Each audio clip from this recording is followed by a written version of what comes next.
ஒரு குழந்தை தெரியாமல் தண்ணீருக்குள்ளோ அல்லது யாரும் இல்லாத சமயத்தில் தண்ணீர் தொட்டிக்குள்ளோ விழுந்துவிட்டால் உடனே என்ன செய்வதென்று தெரியாமல் பதட்டப்படுவோம். வெளியில் தூக்கிய உடனே நமக்கு தெரியாமல் ஏதாவது செய்வோம். மருத்துவமனைக்கு தூக்கி கொண்டு ஓடிவிடுவோம். ஆனால் அதற்கு முன் நாம் செய்ய வேண்டிய சில முக்கிய முதலுதவிகள் பற்றி நமக்கு தெரிவதே இல்லை. அப்படி தண்ணீருக்குள் விழுந்த குழந்தையை வெளியே எடுத்த என்ன மாதிரியான முதலுதவிகளை மேற்கொள்ள வேண்டும் என்று பார்ப்போம். பொதுவாக குழந்தைகள் தண்ணீரில் விளையாடுவதில் அதிக ஆர்வம் காட்டுவார்கள். ஆனால் அதற்கு பின்னால் இருக்கக்கூடிய ஆபத்து பற்றி எதுவும் அவர்களுக்கு தெரியாது. அதனால் பெரியவர்களை விடவும் சின்ன குழந்தைகளுக்கு தண்ணீரால் எப்போதும் பாதிப்புகள் அதிகம். அதனால் கவனக்குறைவாக சென்று நம்முடைய வீட்டில் உள்ள தண்ணீர் தொட்டியிலோ அல்லது கழிவறை தொட்டியிலோ விழுந்து விடுவது உண்டு. இது போன்ற சமயங்களில் குழந்தைகளால் மூச்சு விட முடியாது. குழந்தைகளுடைய வாய், மூக்கு வழியாக நுரையீரல் மற்றும் வயிற்றுக்குள் நிறைய தண்ணீர் உள்ளே போய்விடும். இதில் நுரையீரலுக்குள் தண்ணீர் போய்விட்டால் அது உயிருக்கே ஆபத்தாக மாறிவிடும்.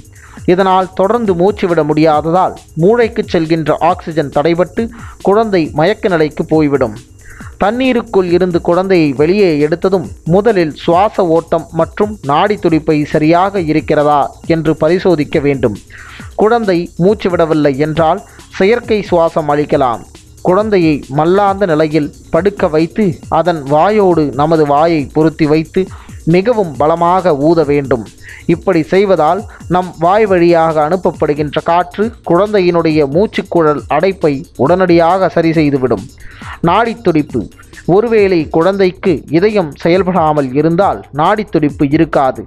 உடனடியாக குழந்தையின் நெஞ்சு பகுதியின் நடுவில் 2 விரல்களை வைத்து நன்றாக ஊன்றி அழுத்த வேண்டும். இப்படி அழுத்தும் போது சட்டென இதயம் துடிக்க ஆரம்பித்துவிடும். நுரையீரல் தேங்கி இருக்கிற தண்ணீரும் வெளியேற ஆரம்பிக்கும். இவ்வளவு நேரம் சொன்னது குழந்தைகளுக்கு. இதுவே பாதிக்கப்பட்டவர் பெரியவர்களாக இருந்தால் செயற்கை சுவாசம் கொடுப்பதோடு அவருடைய மார்பின் சீவில் நம்முடைய உள்ளங்கைகளை வைத்து நன்கு அழுத்த வேண்டும். விட்டு விட்டு வேகமாக அழுத்த வேண்டும். எக்காரணத்தை கொண்டும் தெரியாமல் கூட வயிற்று பகுதியை அழுத்தக்கூடாது. தண்ணீரில் மூழ்கியவரை காப்பாற்றுகிற பொழுது பாதிக்கப்பட்டவருடைய தலையை தண்ணீர் மட்டத்துக்கும் மேலே இருக்கும்படி தூக்கி பிடித்திருக்க வேண்டும். சுவாசம் இருக்கிறதா என்று சோதித்து பார்த்துவிட்டு உடனே செயற்கை சுவாசம் கொடுக்கலாம். பொதுவாகவே தண்ணீருக்குள் விழுந்துவிட்டால் அவர்கள் இறந்து விடுவார்கள்.